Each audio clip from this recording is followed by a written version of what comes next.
बिस्मिल्लाहिर्रहमानिर्रहीम। अस्सलाम वालेकुम स्टूडेंट्स, हम लास्ट लेक्चर में बात कर रहे थे अबाउट नॉन करंट एसेट्स।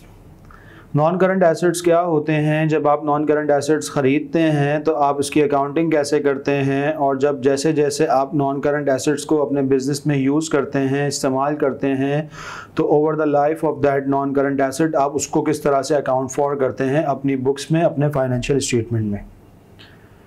आज हम आगे की बात करते हैं कि जब कोई नॉन करंट एसेट आपके पास अपनी लाइफ पूरी कर चुका हो, जितना आपने उसको यूज़ करना था आप उसको इस्तेमाल कर चुके हों, तो at the end of useful life आपको उस नॉन करंट एसेट को अपने पास से डिस्पोज करना पड़ता है, डिस्कार्ड करना पड़ता है, डिसकंटिन्यू करना पड़ता है, यानी कि बेच देना पड़ता है। आज हम बात करेंगे, आज का हमारा टॉपिक है about disposal of non current asset.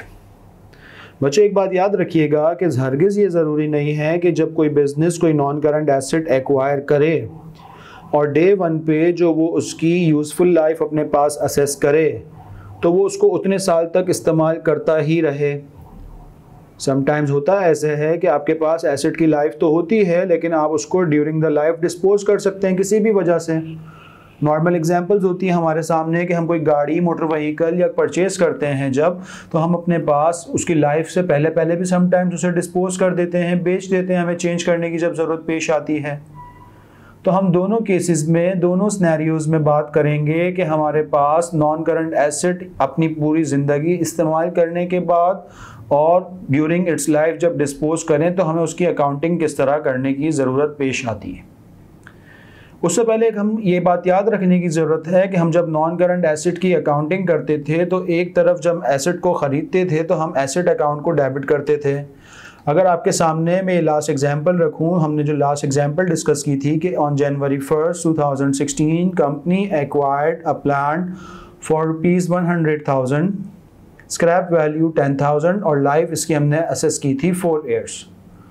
तो जिस दिन कंपनी ने एसेट एक्वायर किया था उस दिन अपनी बुक्स में हमने जो इसकी अकाउंटिंग की थी वो कुछ इस तरह से की थी कि नॉन करंट एसेट को हमने किया था डेबिट, क्योंकि एसेट है आपके बिजनेस का, आप एसेट खरीद रहे हैं, आपके बिजनेस के एसेट्स बढ़ रहे हैं, एसेट्स बढ़ते हैं तो डेबिट होते हैं।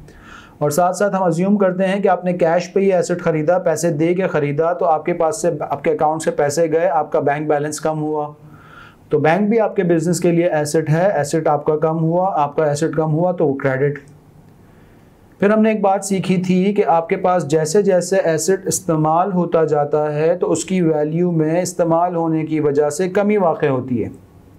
उस कमी को हम अकाउंट फॉर करते हैं थ्रू डेप्रिसिएशन। तो हमें हर साल एसेट का डेप्रिसिएशन निकालने की ज़रूरत पेश आती है। ठीक है बच्चों, हमें हर साल एसेट का डेप्रिसिएशन निकालने की ज़रूरत पेश आती है। तो हमने कहा कि डेप्रिसिएशन हम कैसे कैलकुलेट करते हैं। डेप्रिसिएशन के लिए आपके पास मुख्तलिफ टेक्निक्स, मुख्तलिफ फार्मूला होते हैं। हमने सिर्फ अंडरस्टैंडिंग पर्पस के लिए, सिंप्लिसिटी के लिए यहाँ सबसे आसान फार्मूला समझ लिया। सबसे आसान डेप्रिसिएशन कैलकुलेट करने का फार्मूला हमारे पास जो होता था वो स्ट्रेट लाइन मेथड हमने डिस्कस किया था, कि जिसमें आपने करना ये होता था कि डेप्रिशिएबल अमाउंट होती थी किसी भी एसेट की, उसको आप डिवाइड कर देते थे उसकी यूज़फुल लाइफ के ऊपर। और सर डेप्रिशिएबल अमाउंट कैसे आता था? कॉस्ट में से जब आप सैल्वेज वैल्यू, स्क्रैप वैल्यू को लेस करते थे तो आपके पास आता था डेप्रिशिएबल अमाउंट। तो हमने कहा कि हमारे एसेट की कॉस्ट थी 1 लाख रुपए, स्क्रैप वैल्यू थी 10,000 रुपये, यानी कि 1 लाख रुपए हम दे रहे हैं, लाइफ एंड होने के बाद हमें उम्मीद है कि 10,000 रुपये हमें मिल जाएंगे, रिकवर हो जाएंगे।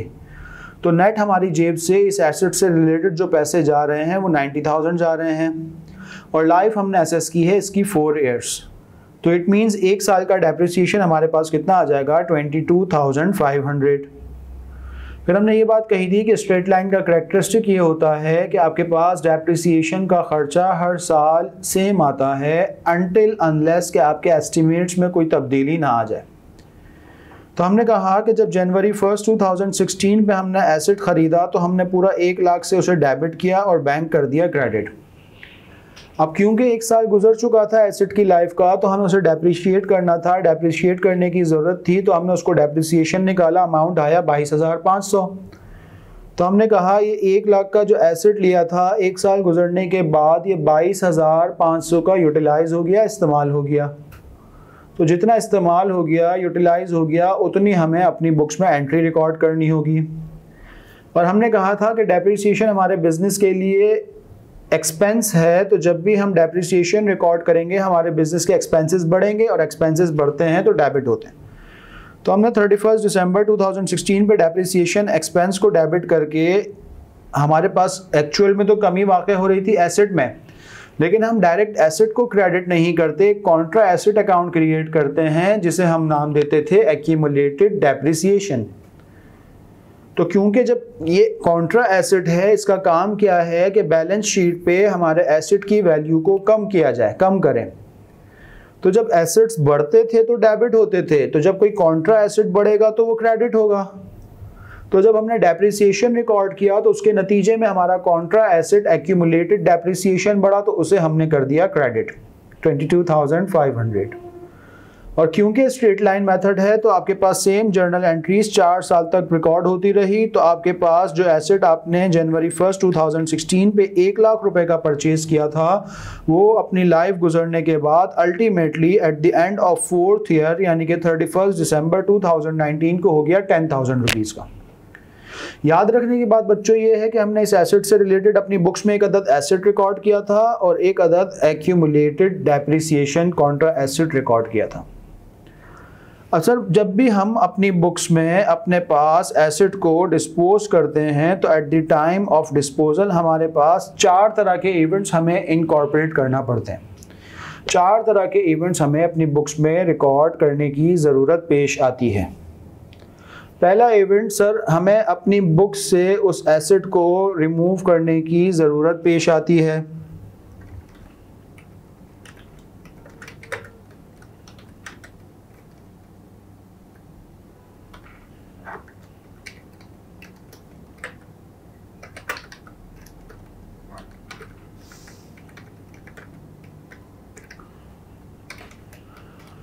सर जब आपके पास एसेट रिमूव हो जाता है तो इस एसेट से रिलेटेड आपने एक कॉन्ट्रा एसेट क्रिएट किया होता है एक्यूमुलेटेड डेप्रिसिएशन।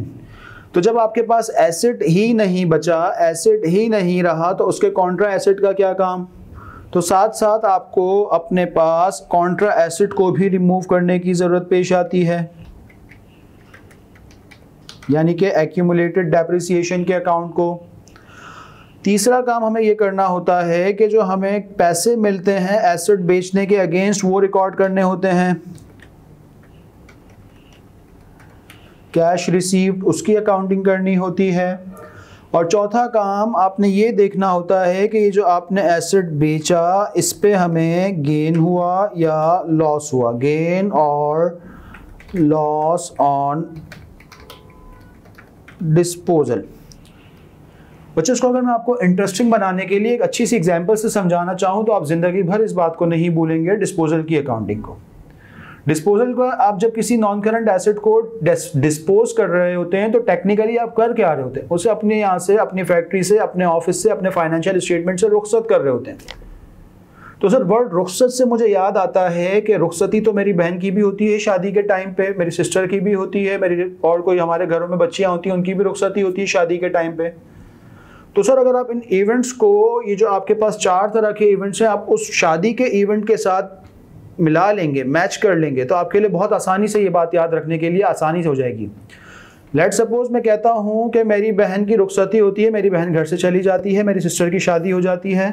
जी बिल्कुल चली जाती है। रिमूवल ऑफ एसेट, जिस तरह बहन जाती है उसे हम रिमूव तो नहीं कह सकते, उसे हम रुखसत करते हैं, बिल्कुल इसी तरह हमारे पास से एसेट रुखसत हो जाता है हमारी बुक से।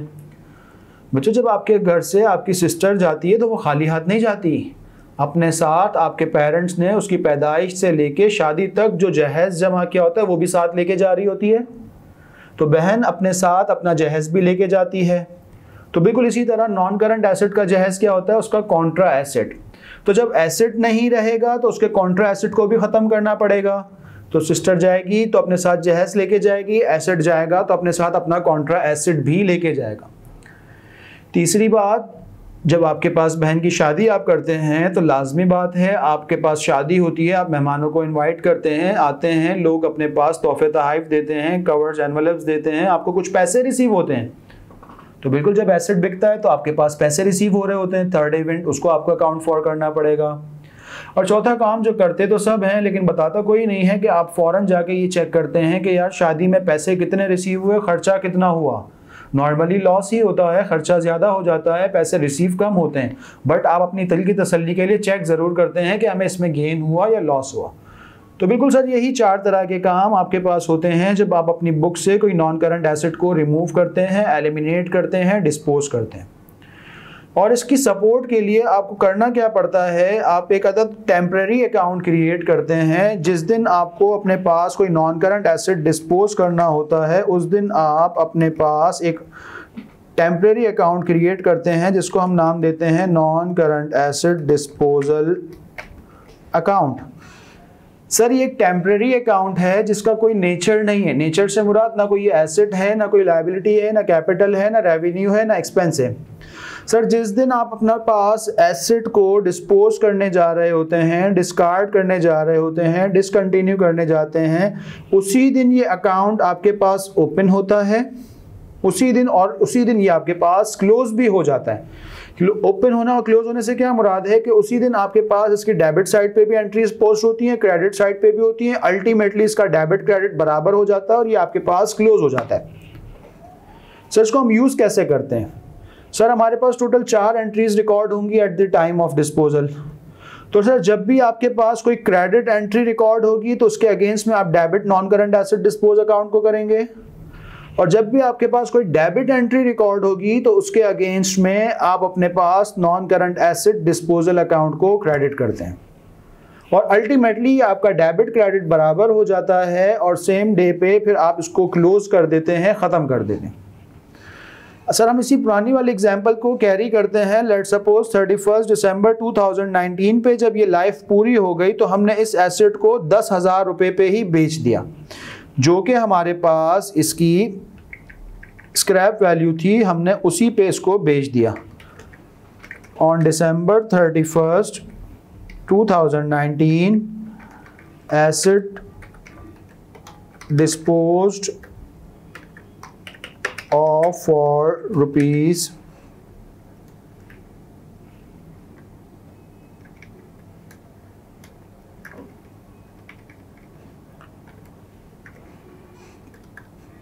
10,000।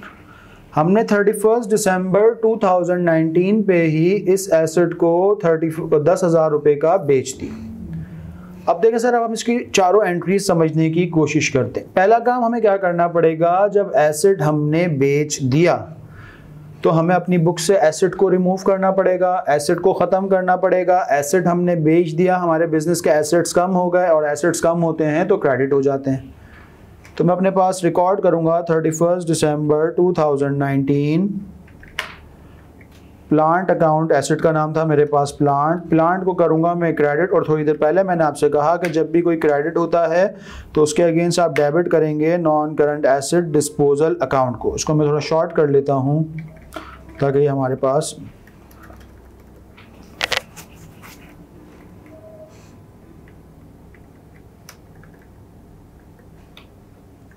Non current asset disposal account को मैंने किया डेबिट, उसके अगेंस्ट किया क्रेडिट। सर अब अगला सवाल आपके दिमाग में आएगा किस अमाउंट से करूं? देखिए भाई 10,000 रुपये का बेचा है, 10,000 से कर दो। नहीं सर, ये गलती मत कीजिएगा। एक बात याद रखिएगा कि आपने जब भी किसी नॉन करंट एसेट को अपनी बुक से डिस्पोज करना है, एलिमिनेट करना है, ख़त्म करना है, तो आप ये देखें कि आपने इसको डेबिट कितने से किया था। तो सर जिस दिन मैंने एसेट ख़रीदा था उस दिन मैंने इसको डेबिट किया था 1 लाख रुपए से। तो अब जब मेरे पास से ये एसेट जा रहा है तो मैं इसको क्रेडिट भी पूरा कर दूंगा 1 लाख से। ऐसा क्यों किया मैंने पूरे 10,000 रुपये मुझे मिल रहे हैं तो 10,000 से क्यों रिकॉर्डिंग नहीं की? तो सर याद रखिएगा, अगर मैं 10,000 से इसको क्रेडिट कर देता तो होता क्या कि एसेट तो मेरे पास से चला जाता, रिमूव हो जाता, बिक जाता, 10,000 रुपये मुझे मिल जाते हैं। लेकिन फिजिकली एसेट तो मेरे पास से चला जाता, मेरी बुक्स में एसेट रह जाता। मैंने 1 लाख से एसेट को रिकॉर्ड किया था, 10,000 से माइनस किया, 90,000 का एसेट स्टिल मेरी बुक में बाकी रह जाता। क्या सर ये फिजिकली मेरे पास मौजूद है ये एसेट? नहीं, ये तो मैं बेच चुका। तो इसलिए जब भी आप नॉन करंट एसेट को रिमूव करेंगे, हटाएंगे, ख़त्म करेंगे, तो जितने से आपने इसको डेबिट किया होता है उतने से ही आप इसको क्रेडिट कर देंगे। ये आपकी हो गई पहली एंट्री। अगर दूसरी एंट्री की हम बात करें तो दूसरी एंट्री आपके पास कुछ इस तरह से बनेगी कि हमने बात की कि जब भी एसेट जाएगा तो साथ साथ अपने कॉन्ट्रा एसेट को भी लेके जाएगा। तो सर इस एसेट से रिलेटेड एक कॉन्ट्रा एसेट आपने क्रिएट किया था with the name of accumulated depreciation. Sir accumulated depreciation आप जब जब बढ़ाते जा रहे थे तो आप उसको कर रहे थे क्रेडिट। आप जब जब उसको बढ़ाते जा रहे थे आप उसको कर रहे थे क्रेडिट। अब आपने उसको करना है ख़त्म, तो ख़त्म करने के लिए आप उसको क्रेडिट की बजाय अब क्या कर देंगे, डेबिट। जब जब आपके पास नॉन करंट एसेट का एक डेप्रिसिएशन रिकॉर्ड होता था तो कॉन्ट्रा एसेट अकाउंट बढ़ता था, वो बढ़ता था तो क्रेडिट होता था। अब ख़त्म करने के लिए वो हो जाएगा डेबिट, एक्यूमुलेटेड डेप्रिसिएशन डेबिट, और साथ साथ यही हमारा जो हमने नाम रखा non current asset disposal account, इसे हम कर देंगे क्रेडिट।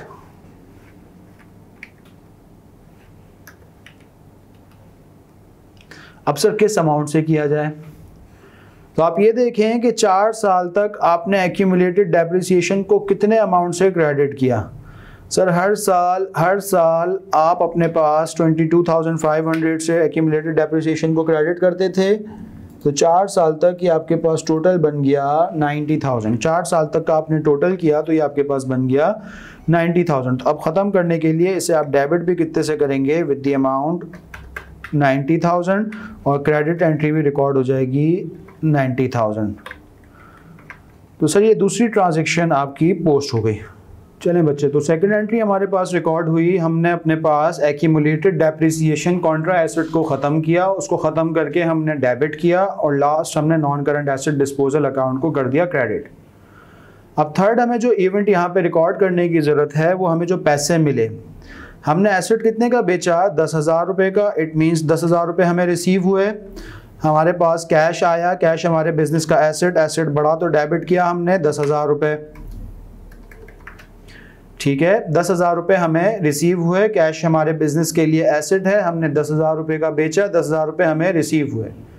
कैश को हमने डेबिट करके non current asset disposal account को कर दिया इसके against credit with the amount 10,000। तो ये हमारे पास थर्ड ट्रांजेक्शन भी इनकॉर्पोरेट हो गई। बच्चों चौथा काम हमें ये करना है, हमें ये चेक करना होता है कि गेन हुआ है इस पे या लॉस हुआ है। ये जो हमने एसेट डिस्पोज किया, डिस्कार्ड किया, डिसकंटिन्यू किया, इस पे हमें गेन हुआ या लॉस हुआ। गेन लॉस कैलकुलेट करने के 2 तरीके हैं। अभी मैं आपको एक पहला तरीका समझाता हूँ कि आपको जब भी गेन या लॉस कैलकुलेट करना हो ऑन डिस्पोजल तो आप किस तरह करेंगे। गेन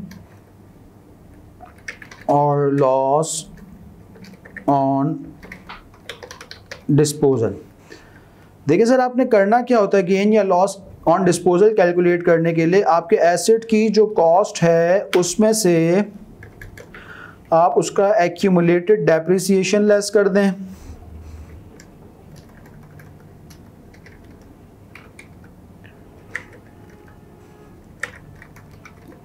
मतलब मैंने ये एसेट कितने का ख़रीदा था, 1 लाख का, इसमें से मैंने 4 साल तक ये कितना इस्तेमाल किया, तो मुझे पता चला मैंने 90,000 का इसको यूज़ किया 4 साल तक। तो इसका मतलब 1 लाख की चीज़ मैंने ख़रीदी थी, 4 साल तक 90,000 की इस्तेमाल की, तो मेरे पास इसकी आज क्या वैल्यू आ रही होगी, आज मेरे पास इसकी वैल्यू आ रही होगी 10,000 रुपये। इस वैल्यू को मैं कहता हूँ बुक वैल्यू। क्या कहता हूँ, बुक वैल्यू। बुक वैल्यू से क्या मुराद है, मुराद ये है कि ये एसेट मेरी बुक्स में मेरे हिसाब से कितने रुपए का आ रहा था। तो सर इससे मैंने ख़रीदा था 10 लाख रुपए का, सॉरी 1 लाख रुपए का, 90,000 का मैंने इसको यूज़ किया, तो मेरे हिसाब से मेरे एसेट की वैल्यू थी 10,000 रुपये। गेन या लॉस कैलकुलेट करने के लिए मैं करता क्या हूँ, अपने पास मेरे एसेट की जो बुक वैल्यू होती है उसको मैं करवा देता हूँ सेल प्रोसीड से कंपेयर। तो सर मैंने बेचा कितने का ये एसेट, मुझे पैसे कितने मिले इस एसेट को बेचने के अगेंस्ट, तो मैंने कहा मैंने ये बेचा भी कितने का, 10,000 रुपये का। सर 10,000 वाली चीज़ 10,000 रुपये की बेच दी, जो चीज़ मेरे हिसाब से 10,000 रुपये की थी वो 10,000 की बेच दी, तो मुझे कोई फ़ायदा हुआ या कोई नुकसान हुआ? नहीं, no gain no loss, no gain no loss. इसका मतलब मुझे चौथी एंट्री इस केस में रिकॉर्ड करने की ज़रूरत नहीं है, क्योंकि जो एसेट की स्क्रैप वैल्यू आ रही थी, बुक वैल्यू आ रही थी, कैरिंग अमाउंट आ रही थी, सेम अमाउंट पे मैंने बेच दिया, तो मुझे इसका मतलब इसको अपने पास गेन या लॉस इस केस में रिकॉर्ड करने की ज़रूरत नहीं है। ठीक है बच्चों। फिर मैंने कहा कि मैंने आपसे शुरू में बात की थी कि हम non current asset disposal account एक टेम्पररी अकाउंट होता है, हम ये जिस दिन क्रिएट करते हैं हमें इसको उसी दिन ख़त्म करने की ज़रूरत होती है, क्लोज करने की नीड होती है। और वो क्लोज कैसे होता है? जैसे ही इसकी डेबिट साइड और क्रेडिट साइड बराबर हो जाए तो आपके पास ये ऑटोमेटिकली क्लोज हो जाता है। तो आप अगर यहाँ पे गौर करें तो पहले इनिशियली मैंने इसको डेबिट किया 1 लाख रुपए से, फिर मैंने इसको क्रेडिट किया 90,000 से, फिर फर्दर क्रेडिट किया 10,000 से। तो डेबिट साइड पे 1 लाख, क्रेडिट साइड पे 1 लाख, तो ये आपके पास बैलेंस बराबर हो गया, तो ये आपके पास हो जाता है क्लोज। अब इसी एग्जाम्पल को अगर हम मजीद फर्दर कैरी करें और हम कहें कि हम इसमें ज़रा गेन और लॉस समझने की बात करें, और मैं आपसे कहूँ कि इसको मैंने बेचा है, मतलब 10,000 का नहीं बेचा, मैंने इसको बेचा है अब 18,000 रुपये का। मैंने कितने का बेचा इसको? अब 18,000 रुपये का। सर ये जो शुरू की 3 एंट्रीज हैं शायद अब ये तो पहले की तरह ही बनेंगी कि आप सबसे पहले एसेट को रिमूव करेंगे, फिर आप एक्यूमुलेटेड डेप्रिसिएशन को ख़त्म करेंगे। हाँ, अब आपको जो कैश रिसीव हुआ वो 10 नहीं 18,000 रिसीव हुआ। कितना? 10 नहीं 18,000 रिसीव हुआ। तो अब शायद आपको ज़रूरत हो गेन या लॉस रिकॉर्ड करने की।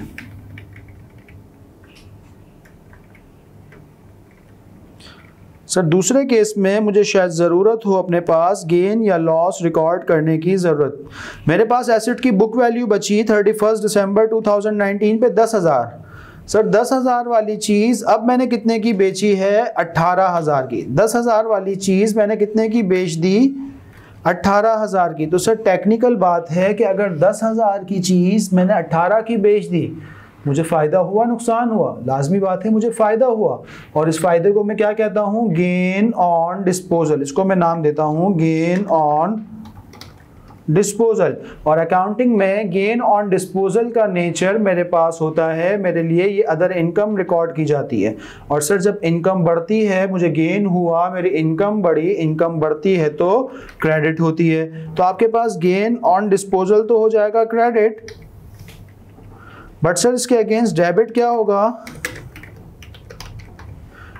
इसके अगेंस्ट डेबिट फिर आप वही non current asset disposal account को करेंगे जो आप एक टेम्परेरी अकाउंट क्रिएट करते हैं। तो 10,000 8,000 रुपये से आपके पास गेन ऑन डिस्पोजल क्रेडिट हो जाएगा, non current asset disposal account debit हो जाएगा। तो ये आपने इसके अपने पास गेन की एंट्री भी रिकॉर्ड करना सीख ली। अब एक बार दोबारा से चेक कर लेते हैं कि आया मेरा non current asset disposal account close हुआ या नहीं हुआ। तो आप देखें non current asset disposal account एक बार आपका डेबिट हुआ 1 लाख से, एक बार डेबिट हुआ 8,000 से।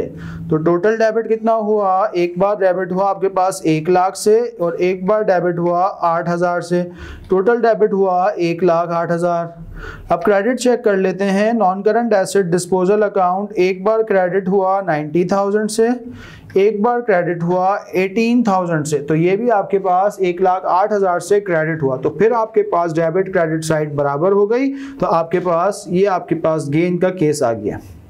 अब इसी केस को हम फर्दर आगे लेके चलें और इसमें हम लॉस की अगर कंडीशन चेक कर लें। मैं कहता हूँ कि 31 दिसंबर 2019 पे मैंने इस एसेट को बेचा और अब मैंने इसको बेचा है 18,000 की जगह सिर्फ और सिर्फ 8,000 का। 18,000 की जगह कितने का बेचा? 8,000 का। तो सर शुरू की जो 3 एंट्रीज़ हैं तो वो तो यहाँ भी मेरे पास सेम ही आ जाएंगी। शुरू की 3 एंट्रीज़ यहाँ भी मेरे पास सेम आ जाएंगी।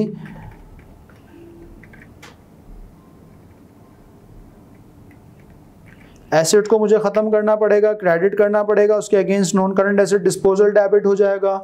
एक्यूमुलेटेड डेप्रिसिएशन मुझे ख़त्म करना पड़ेगा, उसको डेबिट करना पड़ेगा, उसके अगेंस्ट मेरे पास non current asset disposal credit हो जाएगा। कैश मुझे डेबिट करना पड़ेगा, लेकिन अब कैश मुझे 18,000 नहीं, कितना मिला, सिर्फ 8,000। कैश मुझे 18 नहीं, सिर्फ कितना मिला, 8,000। अब चौथा काम, मुझे गेन और लॉस ऑन डिस्पोजल कैलकुलेट करना है। दोबारा मैं इसी को कॉपी कर लूं अगर, तो मेरे पास मुझे पता चल जाएगा गेन आया या लॉस। देखो बच्चों, 1 लाख का एसेट था, 90,000 का यूज किया, तो आपकी बुक्स में आपके हिसाब से एसेट की वैल्यू थी 10,000 और 10,000 वाली चीज आपने बेच दी 8,000 रुपए की। 10,000 वाली चीज 8,000 रुपए की बेच दी। फायदा हुआ, नुकसान हुआ? फायदा हुआ, नुकसान हुआ। 10,000 वाली चीज आपने 8,000 की सेल आउट कर दी। सर 2,000 का मुझे लॉस हो गया, 2,000 का मुझे लॉस हो गया। एक चीज जो मेरे हिसाब से मेरी बुक्स में 10,000 रुपए की आ रही थी, मैंने वो 8,000 रुपए में बेच दी, तो रिजल्टेंटली मुझे 2,000 रुपए का क्या हो गया, loss on disposal. Sir loss on disposal का नेचर होता है एक्सपेंस। ये मेरे बिजनेस के लिए एक्सपेंस ट्रीट किया जाता है, एक्सपेंस कंसिडर किया जाता है। तो अब जब मुझे लॉस आया डिस्पोजल पे, लॉस मैंने रिकॉर्ड किया, तो मुझे लॉस रिकॉर्ड करना पड़ेगा। मेरे बिजनेस का एक्सपेंस बढ़ा, बिजनेस का एक्सपेंस बढ़ता है तो डेबिट होता है, तो लॉस ऑन डिस्पोजल को मैं करूंगा डेबिट, और साथ साथ non current asset disposal account मेरा हो जाएगा क्रेडिट। कितना अमाउंट सर, 2,000, जितने का मैंने लॉस निकाला। तो ये तो आपके पास तीनों केसेस में अलग अलग जो आपकी एंट्रीज बननी थी वो हमने बना दी। एक में नो गेन नो लॉस, दूसरे केस में हमने बात की गेन की, और तीसरे में हमने बात की लॉस की। सर क्या non current asset disposal account close हो गया? देखें सर, अभी हम देख लेते हैं। Non current asset disposal account 4 में से एक एंट्री में सिर्फ डेबिट हुआ 1 लाख से। 3 एंट्रीज में ये क्रेडिट हुआ हमारे पास, एक बार 90,000 से, प्लस एक बार 8,000 से, प्लस एक बार 2,000 से। तो ये आपके पास 1 लाख से डेबिट क्रेडिट हो गया बराबर। तो आपकी ट्रांजैक्शन हुई कंप्लीट, रिकॉर्ड हो गई कंप्लीट। तो बच्चों ये हमारे पास थी non current asset disposal accounting की अकाउंटिंग, कि नॉन करंट एसेट को जब आप डिस्पोजल करेंगे तो उसकी अकाउंटिंग किस तरह होगी। आई होप आप इसे अच्छी तरह समझ गए होंगे। इसके बाद हम नेक्स्ट टॉपिक पे बात करेंगे इंशाल्लाह नेक्स्ट वीडियो में। टिल देन अल्लाह हाफिज़।